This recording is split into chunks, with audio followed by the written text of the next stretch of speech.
disciples transforming lives. Sebabnya 21 hari ini kita fokuskan hati kita untuk mencari wajah Tuhan, mencari hadirat Tuhan. Saya percaya ketika Anda berpuasa nanti, Tuhan akan singkapkan rencananya. Tuhan akan tanamkan visi, impian dalam kehidupan Anda. Tuhan akan tanamkan sebuah keinginan untuk mencapai sesuatu. Dan itu dari Tuhan yang mengerjakannya. Tuhan akan siapkan, Tuhan akan taburkan benih. Tuhan akan berbicara atas hidup Anda. Tiba-tiba ada dorongan, tiba-tiba ada gambaran, ada kerinduan dalam pekerjaan, dalam hal-hal tertentu. Tuhan tanamkan itu dalam hati Anda. Bagian kita adalah kita siapkan tanah yang terbaik. Saya rindu tahun ini saya berbuah-buah banyak dalam pekerjaan, dalam pelayanan, dalam karakter, dalam kerohanian. Berbuah-buah banyak. Tapi itu ditentukan dari apa saudara? Tanah hatimu. Ada amin? Baik, shalom semua. Saudara, selamat datang di dalam tahun mimpi dan penglihatan. Gembala senior kita, Pastor Philip Mantova, menyampaikan visi ini kepada kita seluruh jemaat. Saya percaya kalau Tuhan sudah berbicara berarti itu bukanlah kebetulan dalam hidup kita. Saya rindu kita semua mengharapkan yang terbaik daripada Tuhan di tahun ini. Kita tahu bahwa dunia sedang mengalami pandemi, kita tahu bahwa di masa sukar ini, sudah di akhir zaman ini ada masa sukar. Tapi kita nggak boleh memasuki tahun baru ini dengan hati yang pesimis. Atau dengan ketakutan atau dengan kekhawatiran. Itulah sebabnya firman Tuhan berkata bahwa Tuhan itu tahu rancangan-rancangan apa yang Tuhan kehendaki dalam hidup kita. Yaitu bukan rancangan kecelakaan tapi rancangan damai sejahtera. Untuk memberikan kita hari esok yang penuh dengan harapan. Sesuatu yang membangkitkan harapan itu pasti sesuatu yang lebih baik, sesuatu yang lebih besar, dan sesuatu yang lebih mulia. Lebih tinggi dari apa yang manusia bisa rancangkan. Katakan amin. Itulah sebabnya kita rindu memasuki tahun yang baru ini kita perlu memasuki dengan ekspektasi, dengan pengharapan. Kita rindu menerima yang terbaik daripada Tuhan. Nah itulah sebabnya hari ini saya akan sampaikan firman Tuhan. Saya memberikan judul Bukalah Tanah Baru. Bukalah Tanah Baru. Mari kita lihat sama-sama di Yeremia pasal yang keempat, ayat 3 dan 4 bagian A. Sebab beginilah firman Tuhan kepada orang Yehuda dan kepada penduduk Yerusalem. Jadi saudara Israel pada zaman itu ada Israel, ada kerajaan Israel dan Yehuda. Dikatakan begini, firman Tuhan kepada orang Yehuda dan kepada penduduk Yerusalem. Bukalah bagimu tanah baru. Dan janganlah menabur di tempat duri tumbuh. Sunatlah dirimu bagi Tuhan, jauhkanlah kulit katan hatimu, hai orang Yehuda dan penduduk Yerusalem. Sampai di sini.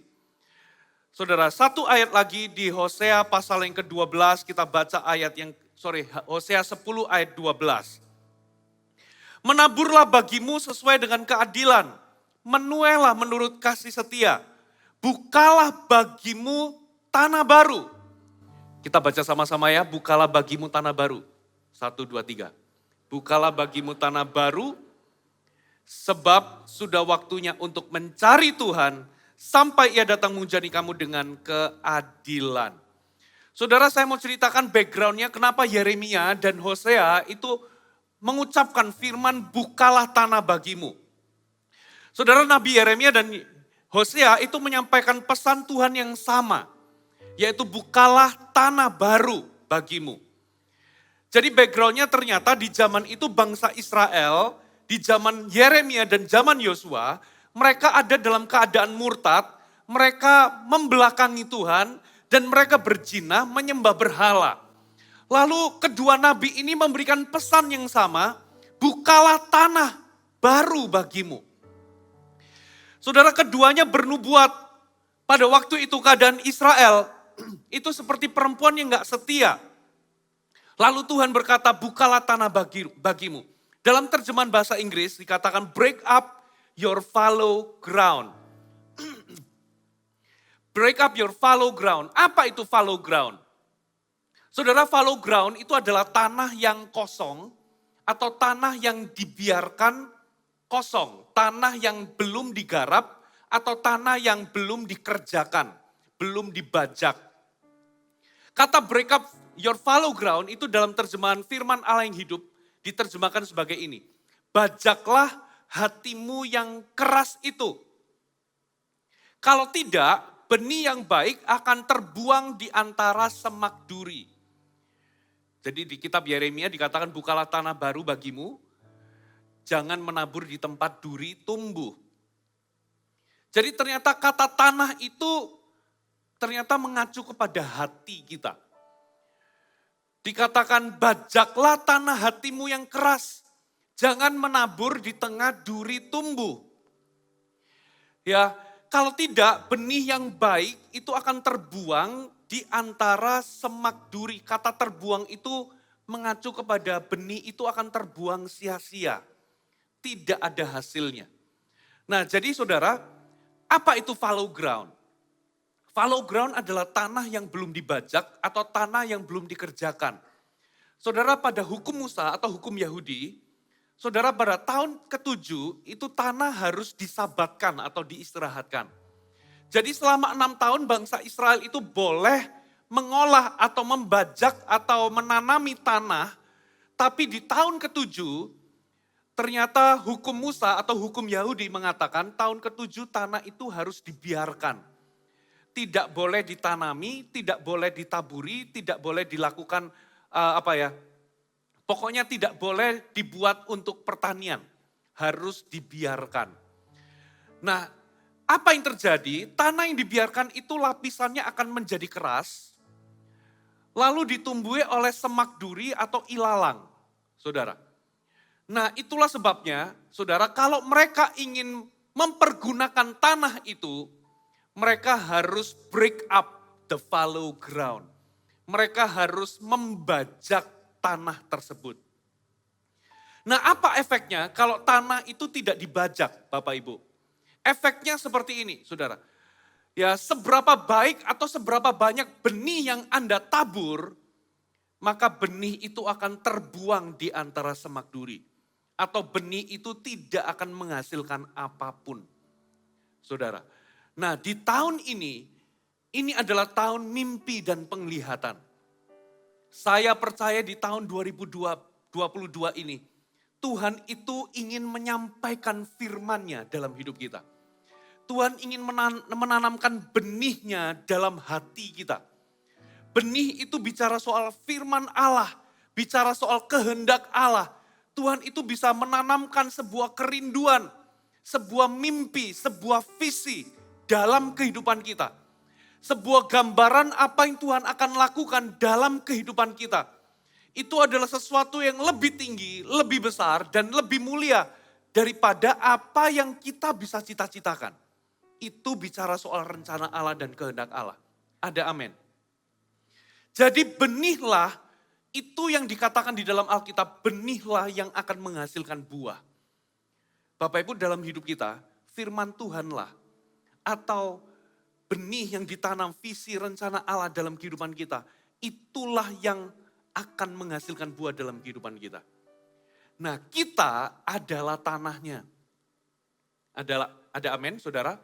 Saudara dan saya adalah tanahnya. Nah itulah sebabnya Tuhan berkata break up your fallow ground. Bongkar atau bajak tanah hatimu yang keras. Tanah yang mengeras yang ditumbuhi oleh semak duri itu bisa jadi tanah yang produktif tapi belum dikerjakan. Sehingga tanah yang bentuknya fallow ground, tanah fallow ground atau fallow ground itu sebetulnya tanah yang tidak dapat digunakan, tanah yang tidak berguna. Nah di awal tahun ini, bagian kita adalah kita harus mempersiapkan hati kita. Ada amin. Supaya kita bisa menerima yang terbaik daripada Tuhan. Supaya apa yang menjadi mimpi, visi dalam kehidupan kita, visi Tuhan dalam kehidupan kita, betul-betul itu berbuah dalam kehidupan kita.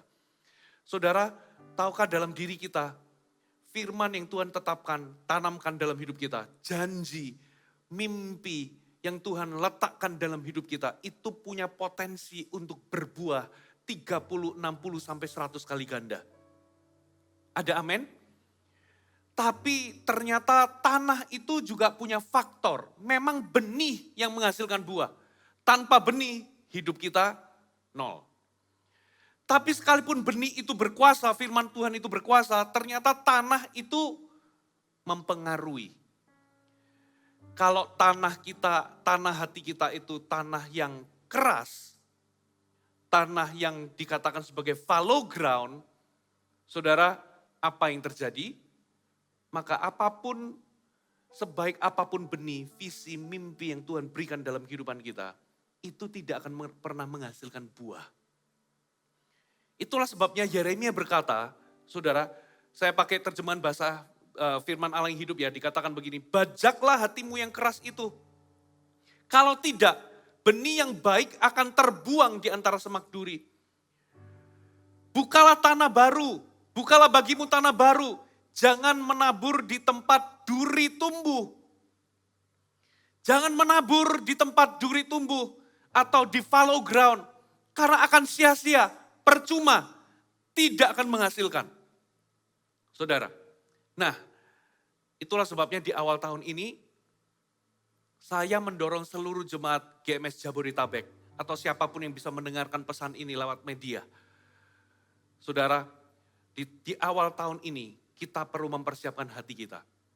Nah, Gereja Mawar Syaron akan mengadakan dua hal untuk membajak hati kita. Saudara, catat baik-baik.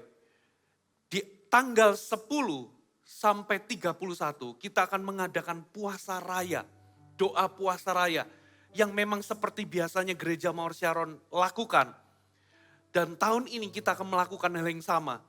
Saudara, kita berpuasa, kita berdoa dengan tujuan kita mau menghancurkan, kita mau membreak up our fallow ground. Katakan amin.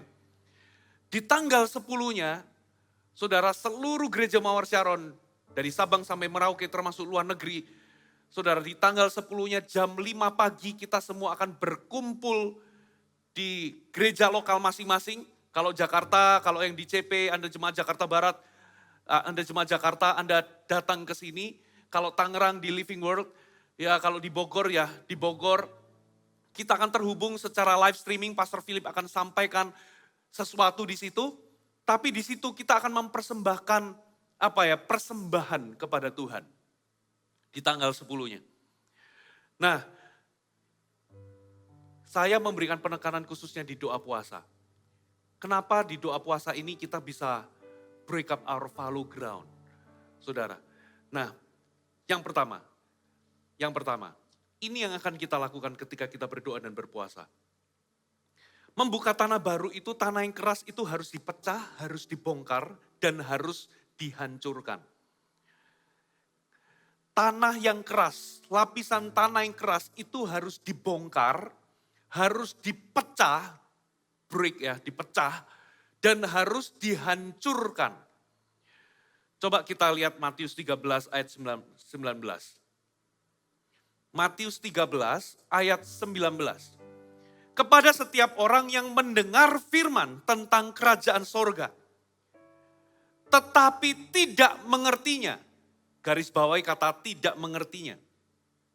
Datanglah si jahat dan merampas yang ditaburkan dalam hati orang itu, itulah benih yang ditaburkan di, saudara? Pinggir jalan. Saudara, tanah pinggir jalan itu tanah yang keras. Nah, dalam perumpamaan Yesus menjelaskan tanah yang keras atau tanah yang pinggir jalan, itu seperti orang yang menerima benih, mendengar firman, tapi tidak mengerti. Katakan tidak mengerti. Lalu apa yang terjadi? Firman itu dicuri oleh burung. Firman itu diambil oleh si jahat. Coba kita lihat padanan Alkitab yang lain. Lukas 8 ayat 12. Lukas 8 ayat 12. Yang jatuh di pinggir jalan itu ialah orang yang telah mendengarnya. Kemudian datanglah iblis. Lalu mengambil firman itu dari dalam hati mereka. Mengambil firman, mengambil benih, mengambil visi, mengambil rencananya, mengambil mimpinya atas hidup kita. Supaya, perhatikan, kita baca sama-sama ya, supaya mereka jangan percaya dan diselamatkan. Terjemahan AMD kata supaya mereka jangan percaya dan diselamatkan itu diterjemahkan seperti ini. Mereka tidak akan mau percaya dan tidak diselamatkan. Nah, saya jelaskan apa maksudnya tanah keras, tanah pinggir jalan ini. Saudara, kata kuncinya di sini saudara, tidak mau mengerti atau tidak mengerti. Jadi tanah pinggir jalan itu orang yang mendengar firman tapi tidak mengerti. Itu seperti tanah di pinggir jalan yang ketika orang taburkan benih, lalu benih itu diambil sama burung. Benih itu diambil sama si jahat. Kata kuncinya tidak mengerti. Apa maksudnya tidak mengerti? Saudara, Anda akan dapat penjelasan dari Yesus. Kata tidak mengerti ini di ayat sebelumnya, di Matius 13 ayat 14-15. Matius 13 ayat 14 dan 15, perhatikan. Maka pada mereka genaplah nubuat Yesaya yang berbunyi, kamu akan mendengar dan mendengar, namun tidak mengerti. Kamu akan melihat dan melihat, namun tidak menanggap atau tidak berespon. Sebab, perhatikan, hati bangsa ini telah apa saudara? Menebal atau mengeras. Dan telinganya berat mendengar. Dan matanya melekat, menutup atau tertutup. Supaya, nah perhatikan supayanya.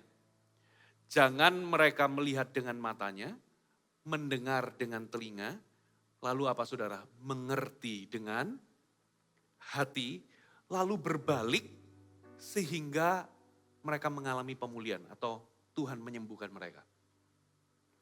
Jadi kata tidak mengerti itu maksudnya begini loh. Saudara, ternyata Alkitab itu ngomong begini, mendengar tapi gak ngerti, melihat tapi gak merespon atau gak menanggap. Jadi ini bicara tentang apa? Ini bicara hati yang menebal, hati yang keras. Ya, hati yang keras itu bicara apa saudara? Ini loh, kadangkala kita ini bukan gak bisa dengar, bukan gak bisa mengerti, atau bukan gak bisa melihat. Tapi ini bicara soal kondisi hati. Hati yang sudah menebal itu begini loh, hati yang memang sengaja mengeras. Katakan hati yang sengaja mengeras.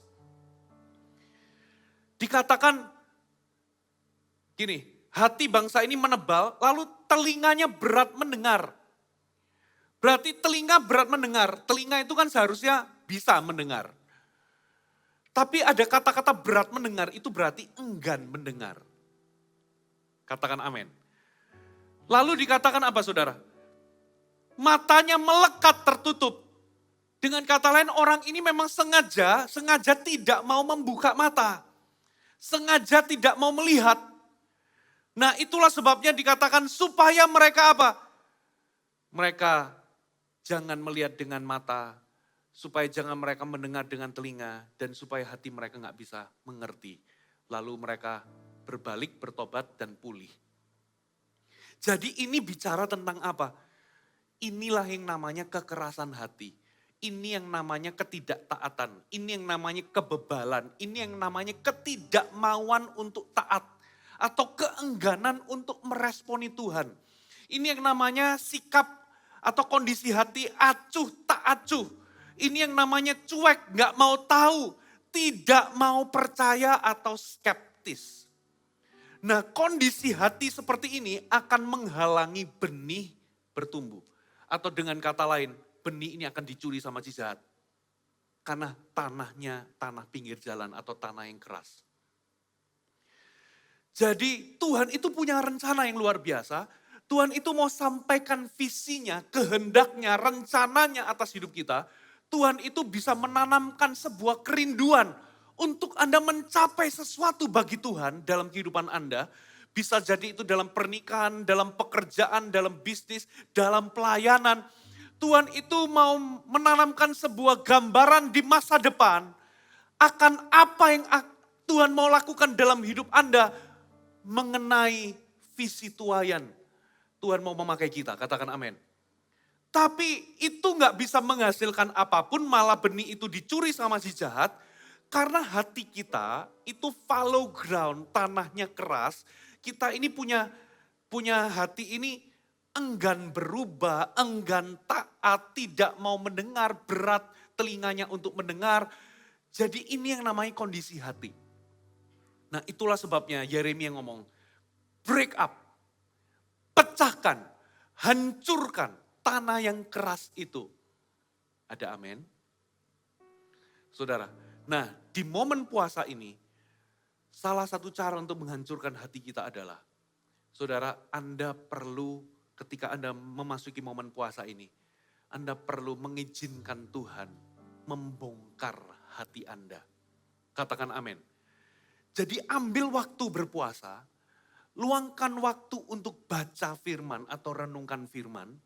Saudara, lalu izinkan ketika Roh Kudus itu menyingkapkan dosa atau menyingkapkan sesuatu dalam hati kita, izinkan Roh Kudus itu membongkar hati kita. Katakan amin. Itu yang namanya membajak, saudara. Yang namanya membajak itu dibongkar. Yang namanya menggemburkan tanah itu dibongkar. Lalu apa, saudara? Lalu Anda perlu acknowledge your sin. Anda perlu menyadari kesalahan Anda dan dosa Anda. Itu caranya menggemburkan hati. Lalu apa? Akui. Setelah acknowledge, menyadari, lalu Anda confess. Mengakui di hadapan Tuhan. Di momen Anda berpuasa. Ada amin? Jangan begini loh. Banyak orang mengaku dosanya begini. Tuhan, aku tahu aku ini punya banyak dosa. Tuhan ampuni aku Tuhan. Dalam nama Yesus, amin. No, itu bukan acknowledge. Jadi nggak boleh general, nggak boleh umum. Anda perlu acknowledge satu-satu apa yang Tuhan itu nyatakan di hati dan pikiran Anda perlu akui. Contoh ya, ya Tuhan aku minta ampun karena apa? Karena aku kurang bersyukur. Nah itu spesifik tuh. Jadi enggak dosa general, Tuhan ampuni dosaku. No. Tuhan aku kurang bersyukur. Tuhan aku tidak taat. Tuhan aku berjinah. Tuhan aku apa? Aku menjauh kepadamu. Tuhan aku punya kebiasaan buruk. Tuhan aku itu mengeraskan hati. Tuhan aku ini macam-macam saudara. Tuhan aku masih apa? Masih suka gosipin orang. Tuhan aku masih suka membesar-besarkan masalah atau kesalahan orang. Macam-macam saudara. Jadi acknowledge your sin. Katakan acknowledge your sin. Tuhan aku kurang disiplin. Tuhan aku kurang sabar, aku tidak sabar. Tuhan aku tidak murah hati. Alias pelit. Tuhan aku masih cinta uang. Tuhan aku masih khawatir akan banyak hal. Tuhan aku masih benci dan pahit. Termasuk Tuhan aku masih sombong. Saudara, kesombongan itu sulit untuk dideteksi. Orang lain yang bisa menyadarinya. Tapi kalau Anda bisa mengizinkan Tuhan membongkar lalu Anda mengakuinya, disitulah awal pemulihan, disitulah awal hati Anda itu digemburkan. Karena kalau Anda nggak melakukan ini, Bapak Ibu, kalau Anda tidak melakukannya, apapun yang Anda lakukan, seberapa bagus pun baiknya benih yang Tuhan tanamkan dalam hatimu, hati Anda itu nggak menghasilkan apapun. Termasuk saya dan istri nanti saya akan ikut berpuasa. Kita mulai puasanya tanggal 10. Tanggal 10 itu adalah hari pertama berpuasa. Jadi kita mulainya itu tanggal 9 malam. Jam 9 malam kalau saya, tanggal 9 alias minggu malam, start dari jam 9 saya mulai nggak makan. Sehingga tanggal 10 itu hari pertama bagi saya. Ada amin? Di hari terakhirnya itu tanggal 31. Jadi 31 malamnya bisa makan malam Imlek. Anda bisa balas dendam di situ. Ya. Kalau Anda mulainya hari pertamanya tanggal 11, Anda Imlek gak boleh makan. Waktu Chinese New Year. Gitu ya. Jadi jangan sampai salah. Startnya tanggal berapa saudara? tanggal 9 malam supaya tanggal 10 itu adalah hari pertama Anda berpuasa. Ya, saya biasanya jendela saya adalah jam 9 malam saya nggak makan sampai buka puasanya besoknya jam 6 sore. Antara jam 6 sampai jam 9 saya makan, gitu ya, makan secukupnya. Boleh 2 kali, gitu ya, terserah, boleh 3 kali, pokoknya makan jangan 3 kali lah ya.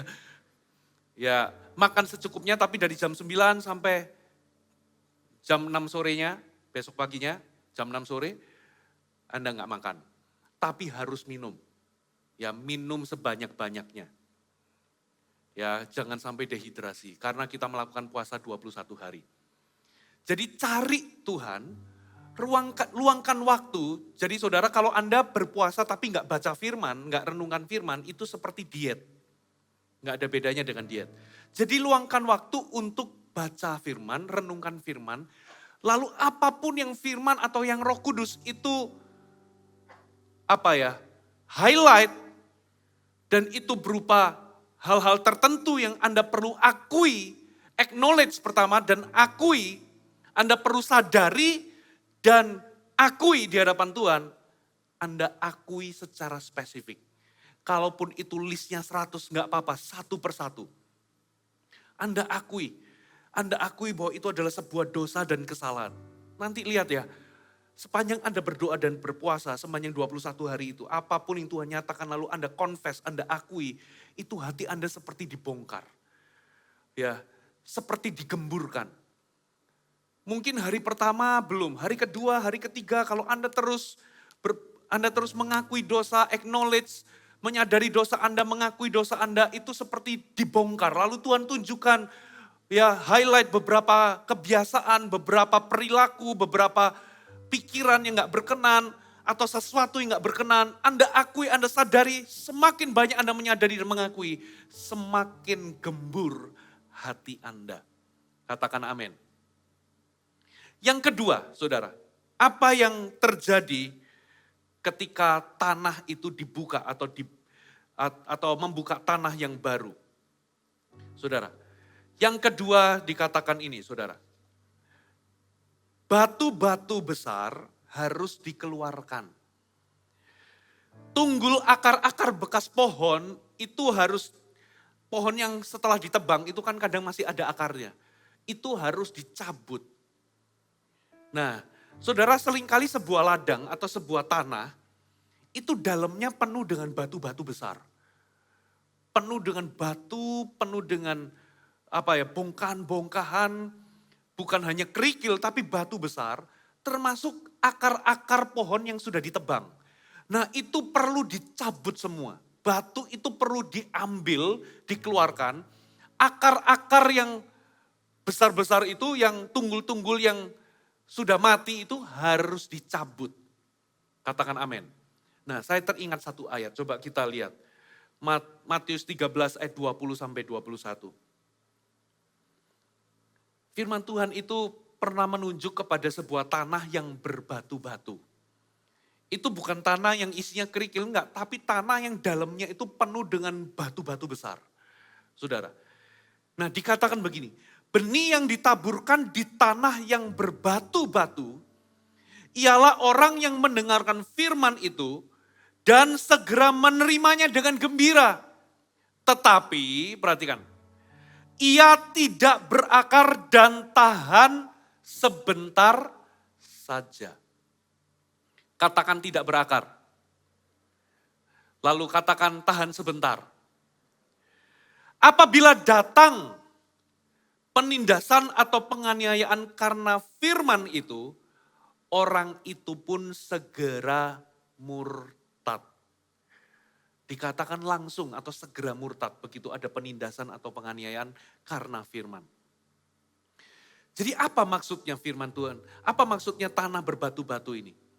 Saudara, nah kata kuncinya di sini, saudara. Kata kuncinya itu tidak berakar dan tahan sebentar. Itu kata kuncinya. Ya, dengan kata lain, tanah yang berbatu-batu itu adalah tanah yang tipis. Tanahnya enggak dalam. Kenapa? Karena ada batunya. Jadi lapisan tanahnya itu dangkal atau tipis. Benihnya, akarnya bertumbuh, tapi sebentar saja. Karena nggak bisa berakar dalam. Makanya layu dengan segera ketika ada terik, ada penindasan, ada penganiayaan. Tanaman itu segera layu alias tahan sebentar. Jadi kata kuncinya di tidak berakar dan tahan sebentar. Itu kata kuncinya. Jadi apa maksudnya di sini? Jadi ini maksudnya adalah sesuatu yang tidak ada konsistensi. Sesuatu yang tidak berakar atau tidak tahan sebentar. Nggak ada konsistensi. Nah itulah sebabnya ketika kita ini berpuasa nanti, kita ini berpuasa, ketika kita berpuasa, kita ini bukan sekedar tidak makan dan tidak minum. Tapi di dalamnya kita ini sedang mengganti kebiasaan. Katakan mengganti kebiasaan. Jadi ketika Anda itu nanti kita melakukan puasa, sebetulnya kita ini mengganti kebiasaan. Kebiasaan lama dengan kebiasaan baru. Saudara, kenapa seseorang itu bisa menerima janji, menerima firman, tapi ternyata itu gagal menjadi kenyataan dalam kehidupannya. Menerima mimpi yang daripada Tuhan, punya mimpi yang besar, tapi gak jadi kenyataan. Karena gak ada konsistensi. Karena dia cuma mendapatkan mimpi, tapi gak didukung oleh faktor tanah yang baik. Tanahnya penuh dengan batu. Jadi gak didukung dengan gaya hidup atau kebiasaan yang baik. Akibatnya apa? Mimpinya gak jadi kenyataan. Visi Tuhan gak jadi kenyataan. Firman gak jadi kenyataan dalam hidupnya. Janji Tuhan gak jadi kenyataan. Kenapa? Karena ternyata gaya hidupnya atau kebiasaannya gak mensupport mimpinya. Gak mensupport janji Tuhan dalam kehidupannya. Makanya tahan sebentar, gak ada konsistensi. Jadi ketika Anda berpuasa, sebetulnya ini akan menolong kita untuk mengganti kebiasaan yang buruk dengan kebiasaan yang baik. Ada amin. Dan ternyata saudara, untuk mengganti kebiasaan itu dimulai dari hal-hal yang kecil. Nah, ketika kita berpuasa nanti, saudara, Anda sadar atau enggak sadar, ketika Anda berpuasa mencari Tuhan, Anda luangkan untuk baca Alkitab, saudara 21 hari itu akan membentuk kebiasaan yang baru. Ada amin. Dan kebiasaan ini akan sangat mempengaruhi kesuksesan Anda di tahun ini. Sangat mempengaruhi keberhasilan Anda di segala bidang termasuk kerohanian. Ada amin. Karena semuanya itu tergantung kebiasaan kok. Kalau hari ini Anda membiasakan sesuatu yang salah, hal itulah yang akan menjadi diri Anda. Saudara, jadi hari ini kalau Anda kalau Anda itu ingin mencita-citakan sesuatu atau Anda ingin menetapkan sebuah sasaran atau goal, jangan cuman sasarkan hasil, tapi sasarkan kebiasaan. Katakan amin. Kalau Anda mau turun berat badan, jangan cuman sasarkan bobotnya turun. Tapi apa? Sasarkan ubah gaya hidup Anda. Ubah pola makan Anda. Itu yang sulit, betul nggak? Kenapa? Saya sudah mencoba, saudara. Saya sudah coba. Saya pernah mencoba pakai jalan pintas gimana caranya turunkan berat badan. Saya pernah coba loh, gitu ya. Pokoknya secepat mungkin. Gimana caranya turun berat badan. Setelah sampai ke hasilnya, saya nggak mengubah pola makan, saya nggak ngubah gaya hidup saya, lebih sehat olahraga, kembali lagi tuh. Cepat gemuknya. Itu yang dinamakan tidak berakar dan tahan sebentar. Betul atau betul? Nah itulah sebabnya ketika Anda berdoa dan berpuasa, saya sarankan untuk Anda luangkan waktu setiap hari. Dari hal-hal kecil. Saudara, 15 menit, setengah jam Anda baca Alkitab. Saudara, hari ini saya dengan keluarga ada waktu ketemu untuk berdoa keluarga. Saudara, kami mulainya dari mana saudara? 5 menit. Bukan doain 2 jam sama anak-anak itu malah boring buat mereka. Sulit buat mereka. 5 menit kita nyembah satu lagu, lalu kita baca firman bergiliran. Nah itu berlangsung sampai hari ini. Walaupun mungkin tidak setiap hari, karena apa? Kadang saya pulang malam gak ada kesempatan. Tapi ketika ada kesempatan, saudara kita akan kumpul. Gitu ya. Dan kalau ketemu, kita kumpul itu, awalnya dari mana? Dari 5 menit. Sekarang bisa tumbuh jadi 15 menit, jadi 20 menit. Ya sesuatu yang ringkas, kita baca bergiliran, lalu tanya ini tahu gak artinya apa, gitu ya. Kita bacanya juga setiap kali kita kumpul, kita bacanya 5 ayat, bukan 5 pasal, saudara. 5 ayat, lalu anak-anak jelasin, coba jelasin. Nah kalau dari papa begini, kalau dari mama begini, lalu kita bisa nyelimur, ngomongnya bisa berkembang ke sini, ke situ, lalu jadi obrolan, gitu ya. Lalu kita tutup dengan doa.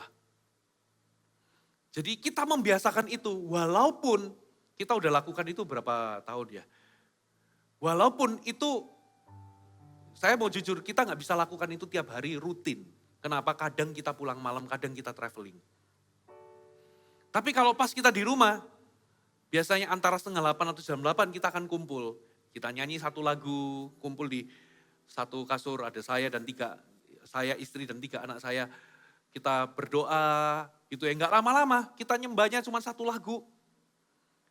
Gitu ya, lalu setelah itu kita baca firman 5 ayat. Dapat apa? Kalau enggak kita tanya anak-anak kemarin khotbahnya apa? Oh begitu ya, lalu kita jelasin dengan sesederhana mungkin. Nah itu caranya kita membiasakan, ada amin. Nah ketika doa dan puasa nanti, saudara ini waktunya Anda membiasakan kebiasaan baru. Ini kesempatan bagi Anda untuk membiasakan Anda mulai baca Alkitab dan berdoa. Katakan amin.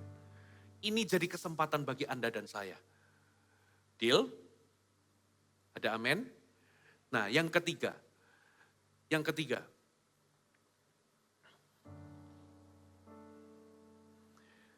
Semak duri harus dicabut. Dikumpulkan dan dibakar. Jadi membuka tanah baru itu berarti semak durinya harus dicabut. Kalau tadi itu batu-batu dan tunggul akar yang besar.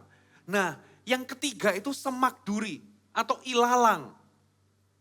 Harus dicabut, dikumpulkan, sama dibakar. Nah coba kita baca ayatnya ya. Lukas 8 ayat 14. Anda belajar sesuatu, amin? Lukas 8 ayat 14. Yang jatuh di dalam semak duri, ialah orang yang telah mendengar firman, dan dalam pertumbuhan selanjutnya mereka terhimpit. Katakan terhimpit. Kata kuncinya di terhimpit. Saudara. Oleh kekhawatiran, kekayaan, kenikmatan hidup sehingga mereka tidak menghasilkan buah yang matang. Jadi kalau tanah pinggir jalan, kata kuncinya adalah tidak mengerti. Kalau tanah berbatu-batu, kata kuncinya adalah tidak berakar dan tahan sebentar. Nah kalau yang ketiga, tanah semak duri, kata kuncinya adalah mereka terhimpit. Terhimpit oleh apa? Kekhawatiran, kekayaan, kenikmatan hidup. Jadi apa maksudnya terhimpit di sini? Jadi ini bicara soal distraction dalam kehidupan kita. Sesuatu yang mengalihkan fokus kita.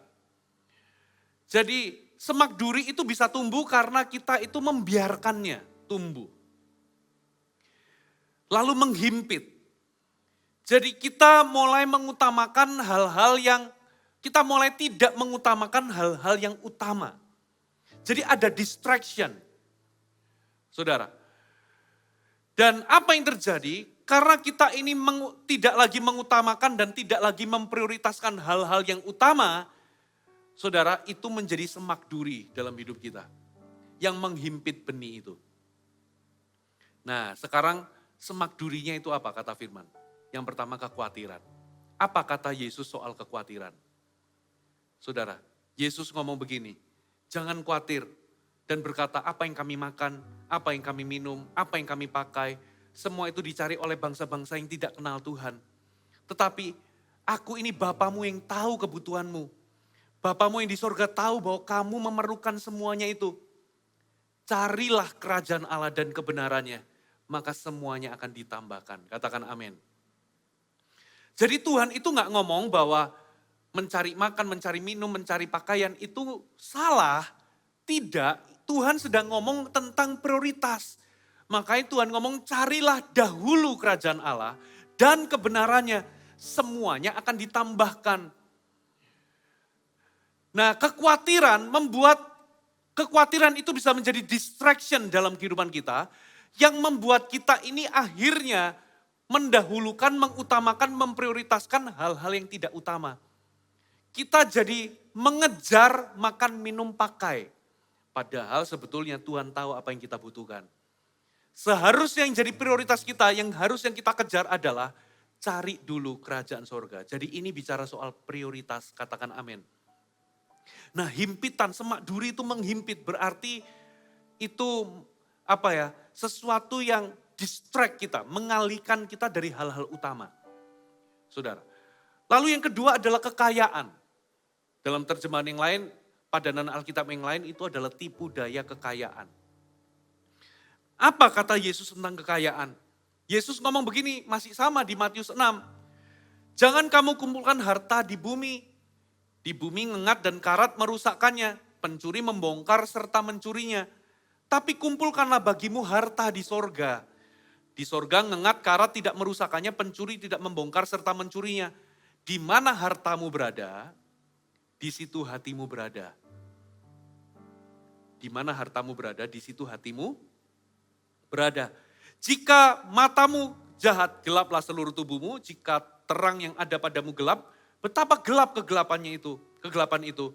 Tak seorang pun dapat mengabdi kepada dua tuan. Karena jika demikian ia akan membenci yang seorang dan mengasihi yang lain. Atau ia akan setia kepada yang seorang dan tidak mengindahkan yang lain. Kamu tidak dapat mengabdi kepada Allah dan kepada uang atau mamon. Jadi ternyata kekayaan atau tipu daya kekayaan bisa jadi distraction yang mengalihkan hati kita kepada hal-hal yang utama. Yesus nggak ngomong bahwa cari uang itu salah.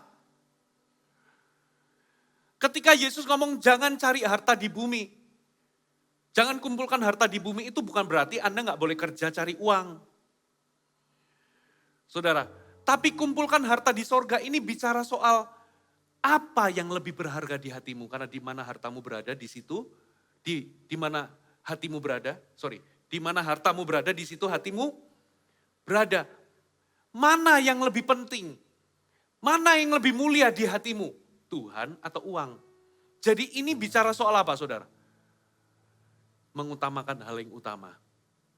Tuhan gak anti Anda pergi cari uang, cari untung. Saudara, tapi kumpulkan harta di sorga itu bicara soal di hati Anda, prioritasnya itu harus benar. Yang paling berharga di hatimu harus benar. Makanya kita gak bisa mengabdi kepada dua tuan. Yang jadi tuan bagi hati kita, yang paling berharga dalam hati kita, haruslah Tuhan dan bukan uang. Jadi Yesus gak ngomong bahwa kita gak boleh kerja cari uang, tidak. Tapi hati kita harus tertuju kepada siapa? Hati kita itu milik siapa? Milik Tuhan atau uang? Saudara, kalau hati kita salah, maka fokus hati kita salah, maka hati kita ini penuh dengan distraction. Penuh dengan apa saudara? Semak duri. Dan itu membuat apa saudara? Benih itu gak bisa berbuah. Yang ketiga saudara, dikatakan apa saudara? Kenikmatan hidup. Yesus ngomong apa? Matius 6 ayat 25, Yesus ngomong begini. Karena itu aku berkata kepadamu, jangan khawatir akan hidupmu. Akan apa yang hendak kamu makan atau minum. Jangan khawatir pula akan tubuhmu. Akan apa yang hendak kamu pakai.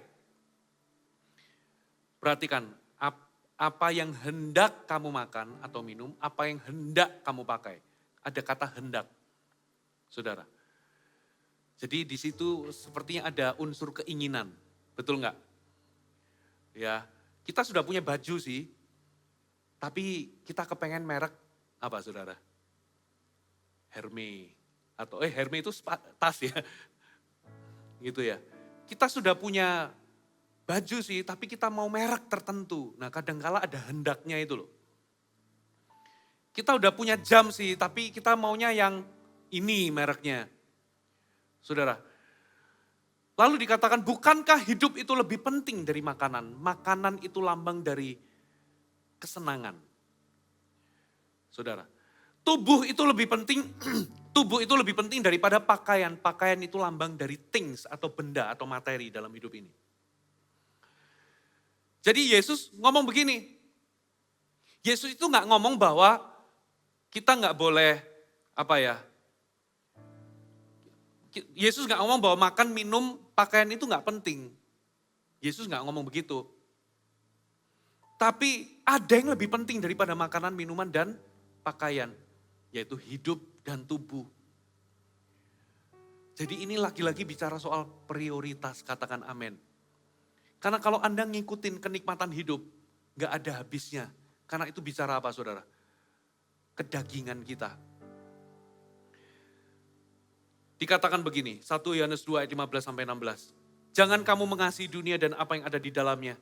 Jika orang mengasihi dunia, kasih akan Bapa tidak ada di dalam orang itu.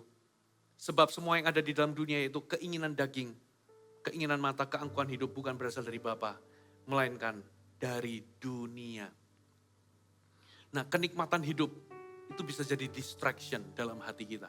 Jadi semak duri. Saudara, karena ada yang lebih penting daripada makanan dan pakaian. Halo, amin. Nah, jadi dari sini kita bisa simpulkan. Saudara, jadi tanah semak duri itu bicara soal prioritas dalam hidup kita. Tanah semak duri itu bicara soal kita ini memfokuskan hal-hal yang utama dalam hidup kita. Nah, itulah sebabnya kita ini berpuasa selama 21 hari. Karena apa saudara? Kita ingin mencari Tuhan. Katakan mencari Tuhan. Nah saudara, orang Israel itu ketika dia ingin membuka tanah baru, mereka itu akan menunggu hujan awal. Kenapa mereka menunggu hujan awal? Karena hujan itu akan membuat tanah itu menjadi lunak. Dan ketika tanah itu menjadi basah dan lunak, mereka mulai membajak.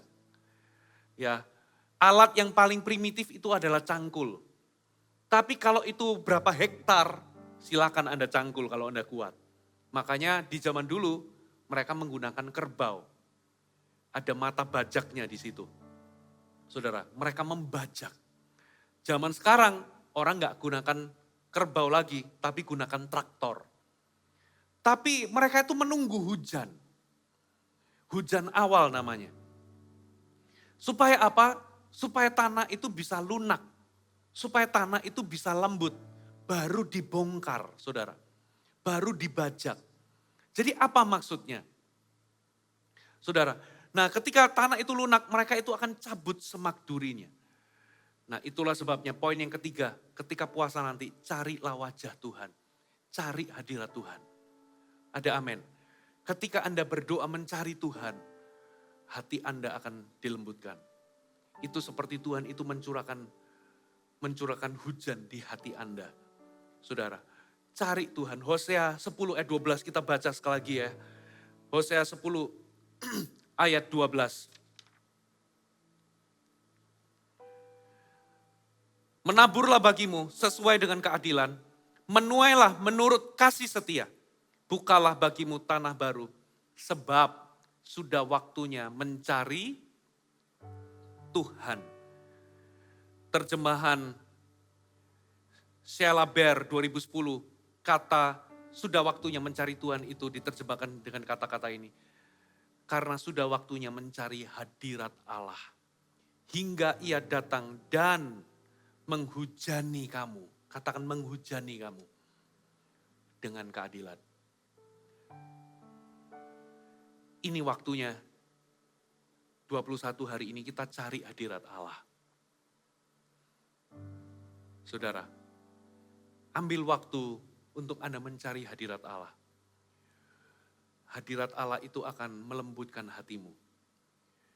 Dan itu bicara soal apa? Anda mengganti prioritas. Cabut semak durinya. Ganti prioritas. Jangan kekhawatiran kenikmatan hidup tipu daya kekayaan itu yang menjadi prioritas Anda. Kekayaan itu akan menjadi distraction. Bukan berarti Tuhan gak ingin kita ini kerja, cari uang. Ya bukan berarti Tuhan itu anti sama makan, minum, pakai. Bukan berarti Anda gak boleh beli pakaian yang Anda suka, makanan yang Anda suka. Bukan berarti kita gak boleh punya kesenangan. Tapi prioritas Anda harus benar. Karena kalau kedagingan yang Anda izinkan berkembang, itu bisa mengarah kepada dosa. Dan ketika kita puasa nanti, kita minta hadirat Allah, tanah kita lunak, cabut semak durinya, dan dibajak. Katakan amin. Hai, terima kasih sudah bergabung bersama kami, Gereja Mount Sharon, Jabodetabek. Sebagai gereja Tuhan, adalah kerinduan bagi kami untuk melihat Anda terus bertumbuh di dalam pengenalan akan Tuhan dan mengalami perubahan hidup. Maka dari itu, bergabunglah bersama komunitas kecil kami, Connect Group. Dapatkan informasi lebih lanjut pada kolom deskripsi kami. Last but not least, don't forget to subscribe dan bagikan video ini kepada orang yang Anda kasihi. Thank you for joining us and see you next time.